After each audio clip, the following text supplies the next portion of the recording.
ಆಚಾರ್ಯರ ಒಬ್ಬ ಸನ್ಯಾಸಿ ಶಿಷ್ಯರು ಆಚಾರ್ಯರ ಪೂಜಾ ಪೆಟ್ಟಿಗೆಯನ್ನು ಶಿರಸ ಧಾರಣೆ ಮಾಡಿದ್ದಾರೆ.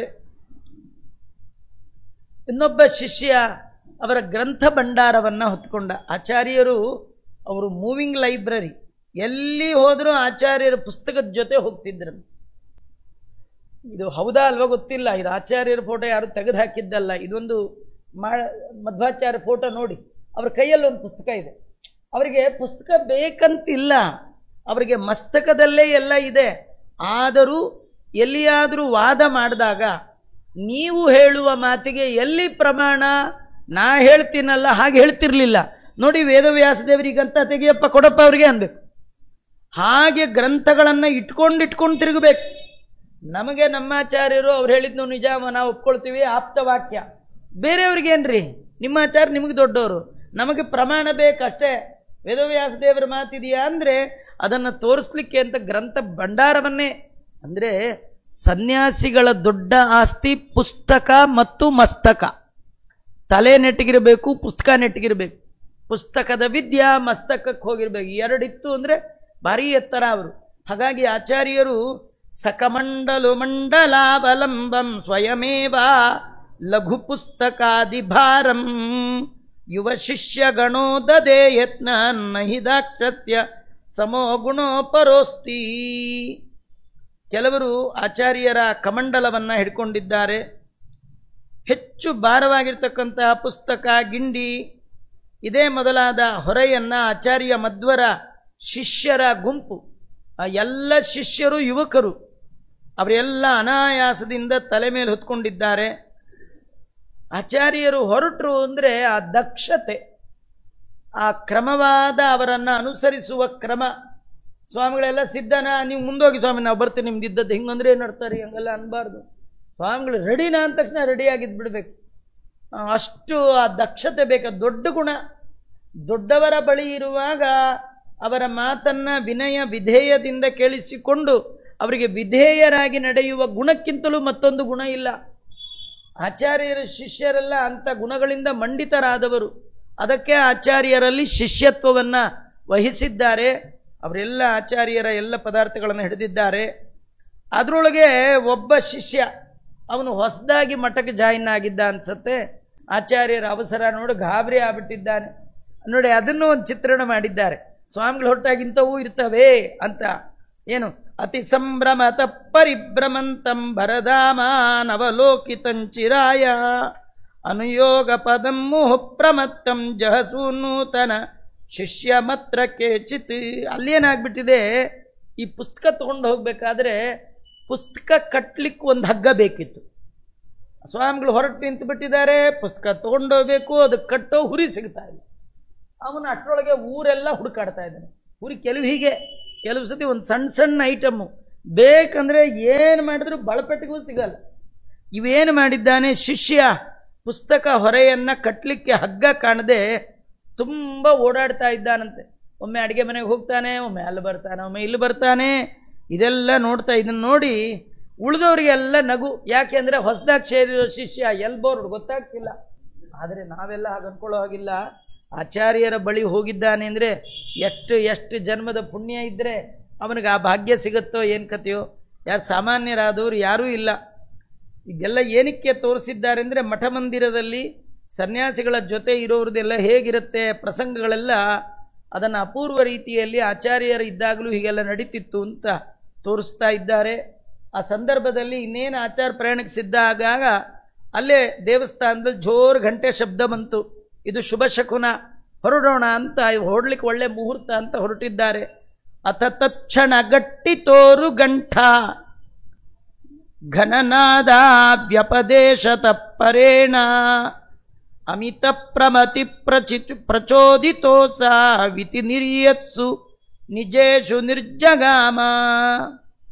ದೇವಾಲಯದಿಂದ ಹೊರಗೆ ಒಂದು ಹೆಜ್ಜೆ ಇಟ್ಟ ತಕ್ಷಣ ಆ ಕ್ಷಣದಲ್ಲಿ ಒಂದು ದೊಡ್ಡ ಗಂಟೆ ಗಂಭೀರದ ನಾದ ಬರ್ತಾ ಇದೆ. ಆಗ ಮದನೇಶ್ವರ ದೇವಾಲಯದಿಂದ ಭಗವಂತನಿಂದ ಪ್ರೇರಿತರಾದ ಆಚಾರ್ಯರು ಅಲ್ಲಿಂದ ಮುಂದೆ ಹೊರಟಿದ್ದಾರೆ. ಆಚಾರ್ಯರು ಹೊರಟ್ರೆ ಅವರಿಗೆ ಒಬ್ಬ ಶ್ವೇತಛತ್ರವನ್ನು ಹಿಡಿದಿದ್ದಾನಂತೆ. ಧೃತಮಾತ ಪಪಾರಣಂ ವರೇಣ್ಯಂ ವ್ರತಿರಾಜಂ ತಮುಪರ್ಯುದಾರಂ ಉದಯನ್ಮಹಿರೋಪರಿಷ್ಟಪೂರ್ಣೋ ದ್ವಿಜರಾಜಶ್ರಿಯ ಮಾಯಯಾವಭೂತ. ವರೇಣ್ಯರು ಆಚಾರ್ಯರು ಎಂಥವರು ಅಂದರೆ ವರೇಣ್ಯರು ಅಂದರೆ ಭಜನೆ ಮಾಡಲಿಕ್ಕೆ, ಸೇವಾ ಮಾಡಲಿಕ್ಕೆ, ಸ್ತೋತ್ರ ಮಾಡಲಿಕ್ಕೆ ಯೋಗ್ಯರಾದ ಮಹಾಭಗವದ್ಭಕ್ತರು. ಅಂತಹ ಯತಿಗಳಲ್ಲಿಯೇ ಶ್ರೇಷ್ಠರಾದವರು ಆದಂತಹ ಆಚಾರ್ಯರಿಗೆ ಬಿಸಿಲಿನ ತಾಪ ಅದಾಗಬಾರದು. ಯದ್ಯಪಿ ಬಿಸಿಲಾದರೆ ಆಚಾರ್ಯಗೆ ಏನು ಪ್ರಾಬ್ಲಮ್ ಇಲ್ಲ, ಇದು ಒಂದು ಸೇವಾ ಭಾಗ್ಯ ಅಂತ. ನಾಳೆ ಮಧ್ವಾಚಾರ್ಯರ ಉತ್ಸವ ಮಾಡುವಾಗ ಅವರ ಗ್ರಂಥವನ್ನು ಇಟ್ಟು ಪಲ್ಲಕ್ಕಿ ಮಾಡೋದ್ರಿಂದ ಆಚಾರ್ಯ ನೋಡಿ ನನ್ನ ಪಲ್ಲಕ್ಕಿ ಎಷ್ಟು ಚೆನ್ನಾಗಿ, ಅವ್ರಿಗೇನು ಖುಷಿ ಇಲ್ಲ ರೀ. ನೀವು ಪಲ್ಲಕ್ಕಿ ಮಾಡಿದ್ರು ಅಷ್ಟೇ, ಮಾಡದಿದ್ರು ಅಷ್ಟೇ, ನಿಮಗೊಂದು ಸೇವಾ ಭಾಗ್ಯ. ಹೇಗೋ ಹಾಗೆ ಆಚಾರ್ಯರು ಪ್ರಯಾಣದಲ್ಲಿ ಹೊರಟ್ರೆ ಒಬ್ಬ ಶಿಷ್ಯ ಒಂದು ಎತ್ತರದ ವಿಶಾಲವಾದ ಶ್ವೇತಛತ್ರವನ್ನು ಹಿಡಿದರೆ ಅದರ ಕೆಳಗೆ ಆಚಾರ್ಯರು ಹೇಗೆ ಕಾಣಿಸ್ತಾ ಇದ್ದಾರೆ ಅಂದರೆ ಆಗತಾನೆ ಉದಯಿಸುವ ಸೂರ್ಯನ ಹೊಂಬಣ್ಣ ಹೇಗಿರಬೇಕು ಆ ರೀತಿಯ ಆಚಾರ್ಯರು ಅಲ್ಲಿದ್ದಾರೆ. ಭುವನತ್ರಯದಾರಿಣಂ ಮುಕುಂದಂ ದದದಂತ ಸದದೇ ಗುರು ಸ್ವಯಂಚ ಅಪಿಕೇನ ಚಿದಿತ್ಯದೋ ನ ಚಿತ್ರಂ ನನು ಸಪ್ರಾಣಪತಿಂ ಬಭಾರತಂಚ. 14 ಲೋಕವನ್ನ ಧರಿಸಿದಂತಹ ಭಗವಂತನನ್ನೇ ಆಚಾರ್ಯ ಮಧ್ವರು ಹೃದಯದಲ್ಲಿ ಧಾರಣೆ ಮಾಡಿದ್ದಾರೆ. ಅಂತಹ ಆಚಾರ್ಯರನ್ನ ಒಬ್ಬ ಶಿಷ್ಯ ಅವನು ಆಚಾರ್ಯರನ್ನೇ ಎತ್ಕೊಂಡಂತೆ, ನೀವು ನಡೆಯೋದು ಬೇಡ ಸ್ವಾಮಿ ಅಂತ. ಅಲ್ಲ, ಆಚಾರ್ಯರನ್ನ ಹೊತ್ಕೊಳ್ಳಿಕ್ಕಾಯ್ತಾ ಅವನಿಗೆ? ಹೇಳ್ತಾರೆ, ಅವನು ಹೊತ್ಕೊಂಡಿಲ್ಲ, ಅವನ ಒಳಗಿರುವ ಪ್ರಾಣದೇವರೇ ಆಚಾರ್ಯರನ್ನ ಹೊತ್ತಿದ್ದು. ಹೊರೋ ಸಾಮರ್ಥ್ಯ ಅವನಿಗೆ ಎಲ್ಲಿಂದ ಬರ್ಬೇಕ್ರಿ? ಕರ್ಣಾಭಿಮಾನಿಗಳು ದೇಹವ ಬಿಡಲು ಕುರುಡ ಕಿವುಡ ಪರಮ ಮುಖ್ಯ ಪ್ರಾಣ ಅಲ್ಲಿರೋದ್ರಿಂದ ನಮ್ಗೆಲ್ಲ ಚೇಷ್ಟೆ ನಡೀತಾ ಇದೆ. ಪ್ರಾಣಪತಿರ್ಬಬಾರ ತಂಚ, ಪ್ರಾಣಪತಿಯಾದ ವಾಯುದೇವರೇ ಆಚಾರ್ಯರನ್ನ ಹೊತ್ತಿದ್ದಾರೆ. ಅರ್ಥಾತ್ ಆಚಾರ್ಯರೇ ಆಚಾರ್ಯರನ್ನ ಹೊತ್ತರು ಅಂತ ತಿಳ್ಕೊಳ್ಬೇಕು. ಯತಯೋ ಗೃಹಿಣೋತ ವರ್ಣಿ ಮುಖ್ಯ ಶ್ರುತಿಗಾತ್ಯಕ್ತ ನಿಷಿದ್ಧ ಕಾಮ್ಯ ಭಾವಾ ಇಹ ಮೂರ್ತಿಧರ ಇವ ಸ್ವಧರ್ಮ ಶತಸಂಖ್ಯಾ ಶತಸಂಖ್ಯಗನ್ಮನ್ವಗಚ್ಚನ್. ಅನೇಕ ಜನ ಯತಿಗಳು, ಗೃಹಸ್ಥರು, ಬ್ರಾಹ್ಮಣರು ಇವರೆಲ್ಲ ಮಧ್ವಾಚಾರ್ಯರ ಹಿಂದೆ ಹಿಂದೆ ಹೋಗ್ತಾ ಇದ್ರಂತೆ. ಎಂಥವ್ರು ಅವರೆಲ್ಲ? ಎಲ್ಲ ನಿಷಿದ್ಧ ಕಾಮಕರ್ಮಗಳನ್ನು ಬಿಟ್ಟವರು, ನಿಷಿದ್ಧ ಕರ್ಮ ಕಾಮ್ಯ ಕರ್ಮ ಬಿಟ್ಟವರು, ಶಾಸ್ತ್ರದಲ್ಲಿ ಹೇಳಿದಂತೆ ನಡೆಯುವ ಸಜ್ಜನರೆಲ್ಲ ಅನೇಕ ಜನ ಯತಿಗಳು, ಗೃಹಸ್ಥರು ಆಚಾರ್ಯರ ಹಿಂದೆ ಹೊರಟಿದ್ದಾರೆ. ಅವರ ಪ್ರಯಾಣ ಅನಾಯಾಸವಾಗಾಯಿತು. ಮದನೇಶ್ವರ ದೇವಸ್ಥಾನದ ಬಳಿಯಲ್ಲಿ ರಾಜ ಆಚಾರ್ಯರು ಬರ್ತಾರೆ ಅಂತ ಕಾಯ್ತಾ ಇದ್ದಾನೆ. ಜಯಸಿಂಹ ರಾಜ ದೂರದಲ್ಲಿ ಬರುವ ಆಚಾರ್ಯರನ್ನು ಕಂಡು ಅವರ ಸ್ವಾಗತಕ್ಕಾಗಿ ಪಾದಚಾರಿಯಾಗಿ, ಪಾದರಕ್ಷೆಯನ್ನು ಬಿಟ್ಟು ಪಾದಚಾರಿಯಾಗಿ ಅವರ ಬಳಿಗೆ ಬಂದಿದ್ದಾನೆ. ದೊಡ್ಡವರಿಗೆ ತೋರಿಸಬೇಕಾದ ಗೌರವ. ನಾವು ಸ್ವಾಮಿಗಳನ್ನ ಕರೆಯೋಕ್ಕೆ ಚಪ್ಪಲಿ ಹಾಕೊಂಡೇ ಹೋಗ್ಬಿಡ್ತೀವಿ. ಎಷ್ಟೋ ಜನ ಸ್ವಾಮಿಗಳ ಪಕ್ಕದಲ್ಲಿ ಚಪ್ಪಲಿ ಒಳಗೆ ನಡ್ಕೊಂಡು ಹೋಗ್ತಾರೆ. ಹಾಗೆಲ್ಲ ಮಾಡಬಾರ್ದು. ಜಗದ್ಗುರು ಮಧ್ವಾಚಾರ್ಯರು ಬಂದು ಅವರ ಸನ್ನಿಧಾನ ಎಲ್ಲ ಯತಿಗಳಲ್ಲಿ ಇರುತ್ತೆ. ಆ ಎಚ್ಚರಿಕೆ ನಮಗಿರಬೇಕು. ಹೀಗಾಗಿ ಪಾದಚಾರಿಯಾಗಿ ರಾಜ ಅವತಿರಿಯ ಪುರೈವ ವಾಹನಾತ್ ಸ್ವಾದಪಿ ಮಾರ್ಗಾದಪಸರ್ಯ ಸೈನಿಕಾನ್ ಸಹ. ಜಯಸಿಂಹರಾಜ ಆಚಾರ್ಯರು ಬರುವ ಮುಂಚೆಯೇ ತಾನು ಬಂದು ತನ್ನ ವಾಹನದಿಂದ ಕೆಳಗಿಳಿದು ಸೈನಿಕರನ್ನೆಲ್ಲ ಅಡ್ಡ ಏನು ನಿಂತಿದ್ದಾರೆ ತನ್ನ ಅಂಗರಕ್ಷಕರು ಅವರನ್ನೆಲ್ಲ ದೂರ ಕಳಿಸಿ ಅವರ ಬದಲಿ ಕೆಲವು ಬ್ರಾಹ್ಮಣರನ್ನು ಹತ್ತಿರದಲ್ಲಿಟ್ಕೊಂಡು 3 ಲೋಕಕ್ಕೆ ಪೂಜ್ಯರಾದ ಆಚಾರ್ಯರನ್ನು ಕಂಡು ಪದಾಂತಿಕೆ ನನಾಮ ಅವರ ಪಾದದಲ್ಲಿ ತಲೆ ಇಟ್ಟು ಸಾಷ್ಟಾಂಗ ನಮಸ್ಕಾರ ಮಾಡ್ತಾ ಇದ್ದಾನೆ.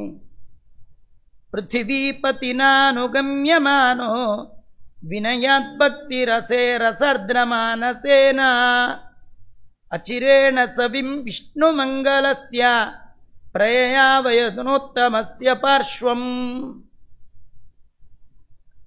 ಭಕ್ತಿಯಿಂದ ಕೂಡಿದ ರಾಜ ಆಚಾರ್ಯರ ಜೊತೆ ವಿಷ್ಣುಮಂಗಲ ದೇವಾಲಯಕ್ಕೆ ಕೈಮುಕ್ಕೊಂಡು ವಿನಯದಿಂದ ಅವರನ್ನ ಹಿಂಬಾಲಿಸಿ ತಾನು ಹೋಗ್ತಾ ಇದ್ದಾನೆ. ಆಚಾರ್ಯರು ಅಲ್ಲಿ ಸೇರಿದ್ದಾರೆ.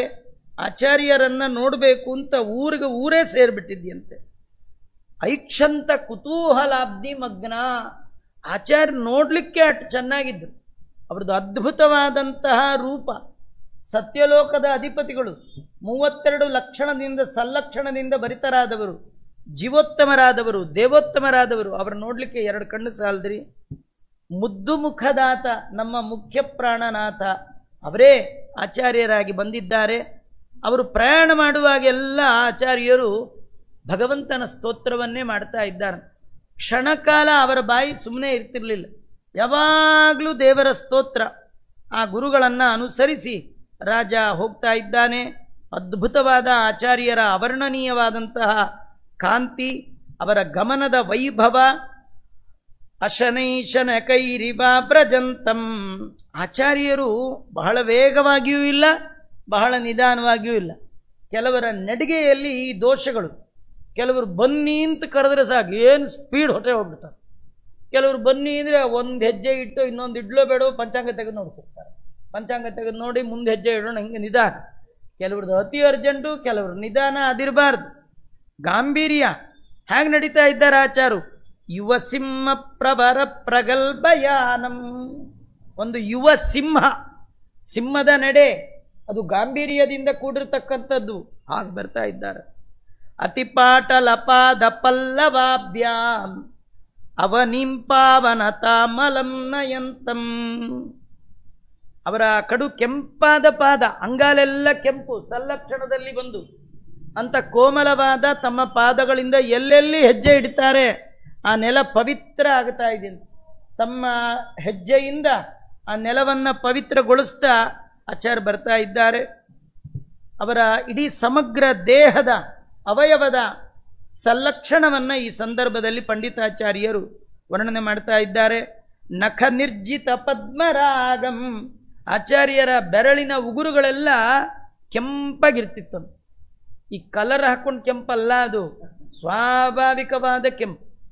ನಖ ನಿರ್ಜಿತ ಪದ್ಮರಾಗಂ. ಪದ್ಮರಾಗಮಣಿಯನ್ನೇ ಧಿಕ್ಕರಿಸುವಂಥ ಹೊಳಪು ಅದರಲ್ಲಿ. ವರಕೂರ್ಮ ಪ್ರಪದಂ ನಿಗೂಢ ಗುಲ್ಪಂ. ಮುಂಗಾಲು ಅವರ ಕೂರ್ಮವನ್ನು ಹೋಲ್ತಾ ಇದೆ. ಪಾದದ ಹರಡಿಗಳು ನಿಗೂಢವಾಗಿರ್ತಕ್ಕಂಥದ್ದು. ಮೊಳಕಾಲು ರುದ್ರಾದಿ ದೇವತೆಗಳ ಕರಗಳಿಂದ ಸೇವೆಗೆ ಯೋಗ್ಯವಾಗಿರ್ತಕ್ಕಂಥದ್ದು. ಅವರ ತೊಡೆ ಆನೆಯ ಸೊಂಡಿಲಿನಂತೆ ಕಾಣತಕ್ಕಂಥದ್ದು.